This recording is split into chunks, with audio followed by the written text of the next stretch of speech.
Hi, I'm back. Still in the dark, but what surprise is that? We're human beings, we'll always be in the dark. Sorry if I just broke that to you. It's bad news, but you'll get over it. Nonetheless, never, never think, never be too sure of what you think you see in me because it's probably not what's going on inside. Nonetheless, I did. I owned that room tonight. I walked around, I talked to everybody. When I got there, first thing I saw was a guy sitting at the end of a table, had a Vietnam veteran hat on. As I walked by to go say hello to all the Mickey Mouse gang, I just I said hello and then I looked dead straight in the eyes and I said, "Thank you for your service, sir." I do that to any veteran I'm aware of.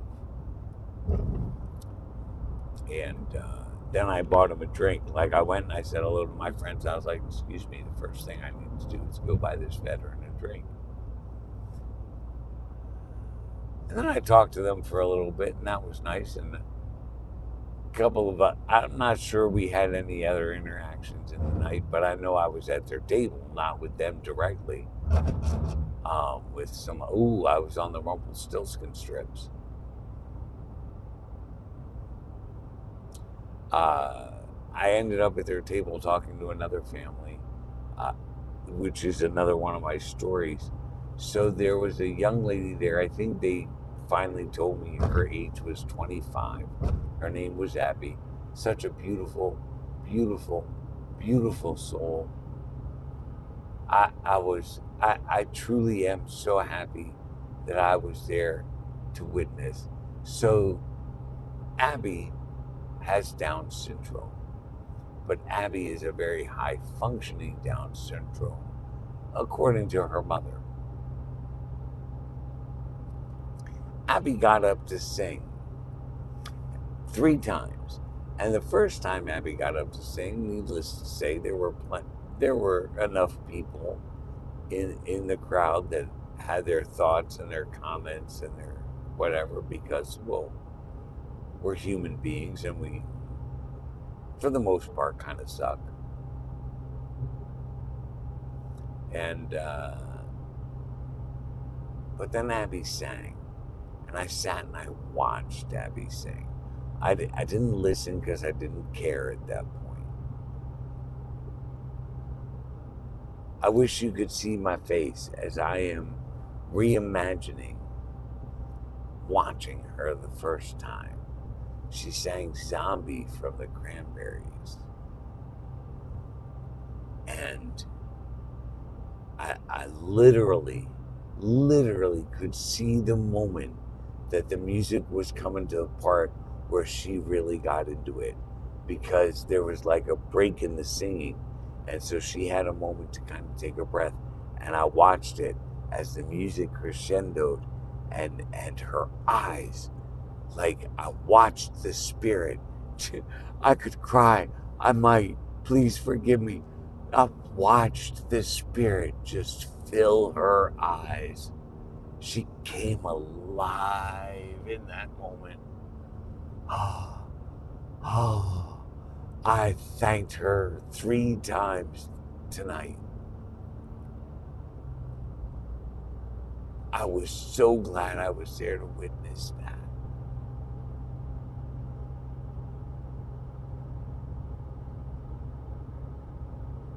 And her mom and dad were very happy with me because the second time she went up to sing, I went over and I talked to them alone because I, I've come to the determination that I truly am a child. But that's okay because he who sees life through the eyes of a child should be granted entrance into heaven. And man, I'm a child. Everything inspires me, everything intrigues me, everything just makes me curious. I have 1,001 questions. And so I went over and I was talking to Abby's parents about Abby and what things are like and how things process. And the mind fascinates me. That happened with the stroke. I should maybe take a drink of coffee because I'm feeling a little dry throat. Maybe that's alcohol happening. Kutztown University. Hey, now let's get down to Quakertown, Kutztown, Allentown.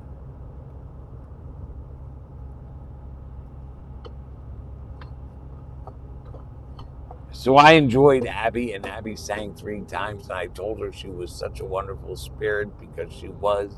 My God, I'm so glad I saw Abby tonight. Thank you, Lord. I needed that, whatever it was.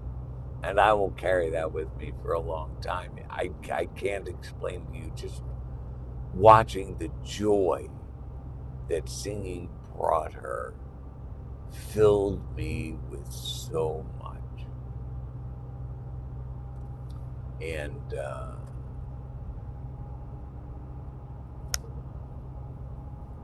so there was that. I talked to lots of people with the wedding party, had lots of conversations.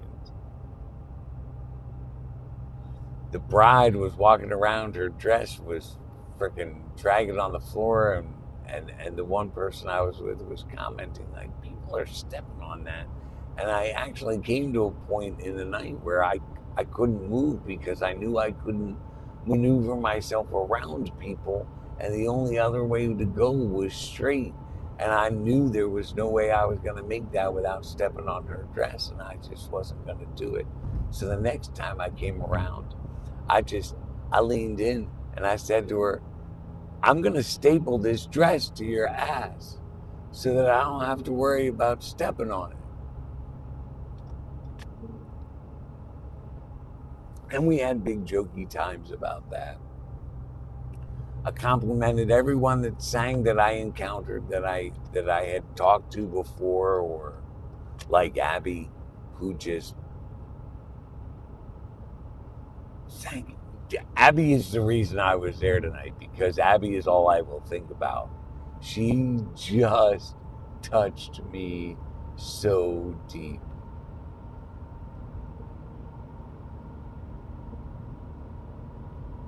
But I had lots of other good conversations. The DJ from the wedding party was a cutie. I wanted to bring her home. I'm not going to lie. Problem is, my spirit, I've mentioned this before, my spirit doesn't remember how old my body actually is. It doesn't seem to care. As far as my spirit's concerned, it's still 26. That can make social situations awfully awkward.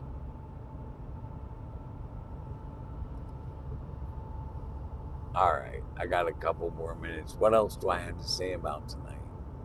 I don't know. It was a good time. I'm glad I went. Sorry, I'm in the dark. Can you kind of see me? Look at that. Exit 45 for Pennsylvania 863 toward Linford, New Smithville. Really? Okay, I'll go that way, I guess. That works. That'll be a hell of a drive down the mountain in the dark. I've done that before. Reservoir Hill in McCundy, in case anybody is familiar with it. I will tell you that at one point in my life, I came down that hill in the dark with no headlights on. I do not recommend that ever to anyone. It was fun. Don't do it. It wasn't that much fun. I pretended it was fun so that my friends who were shitting themselves maybe didn't shit themselves so much. But I'm pretty sure that I had quite a few streaks in my underwear when I got home.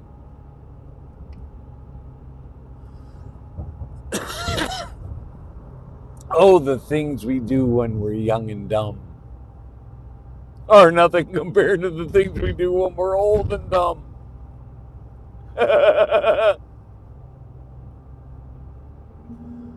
I'm just a voice in the dark. Look at that. I'm God. No, sorry. Wait. Oh, bad. Sorry, Lord. Please don't strike. Well, maybe. In half a mile, take exit 45 for Pennsylvania. Maybe strike me down. Sure, why not?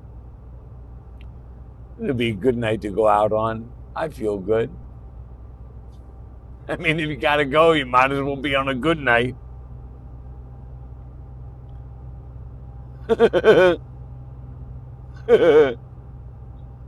Oh, tomorrow's gonna suck. Take exit This week's 45. gonna suck. I have no clue what's going on. Today really sucked. Financially sucked.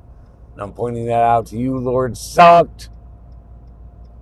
I'm just trying to put myself back At the next together. light, I want to turn go to right. the beach, and I was so close to thinking I could make it work, but now after today, I don't know that I can make it work At the light, turn right onto because it Pennsylvania screwed me. 863 Oh, look South. at that. It all lit up.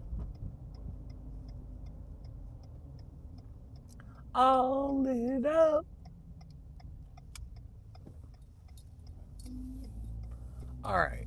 I'm going to say I'm just about home. That's not necessarily a true statement, but it's damn near close enough. And I've rattled on long enough now. I think I've talked about all the important things. It was a good. I talked to the president of the Legion. He made a couple of speeches along the way. Alcohol will do that to you, or so I'm told. Make you talk a lot. Really, you don't say.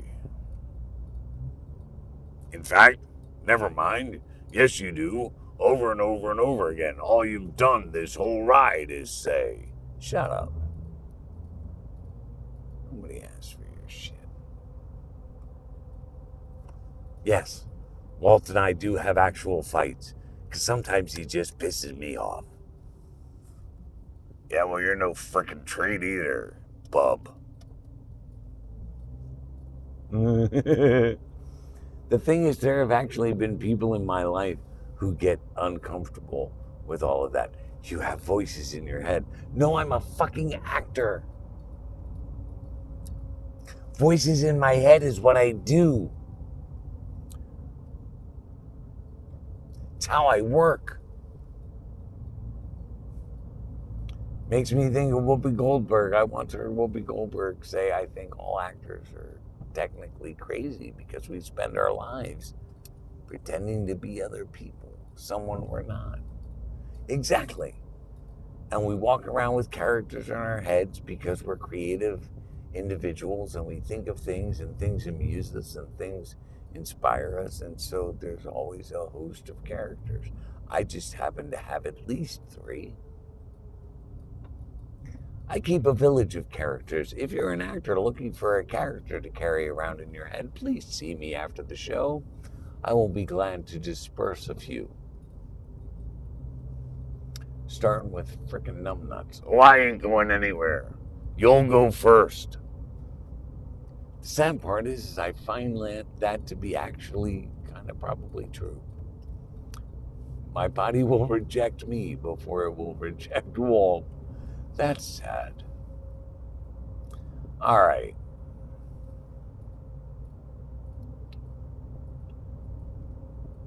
Well, let's hope tomorrow makes some sense. Because tonight isn't, I don't think. Thanks for tuning in. Live the day you dreamed of. I appreciate you all. We'll throw them all in there somewhere. It's like a word salad. Wherever you are and whenever you are, please like, comment, and share. You can't see that. Why am I doing it? We're on a journey and it takes you to get there. So, without hesitation, for now and for always, from here, somewhere on the road again. Just can't wait to get on the road again. This is your beloved Rev saying, stay tuned in, fellow travelers, and wishing you peace, love, light, and freakishness, baby.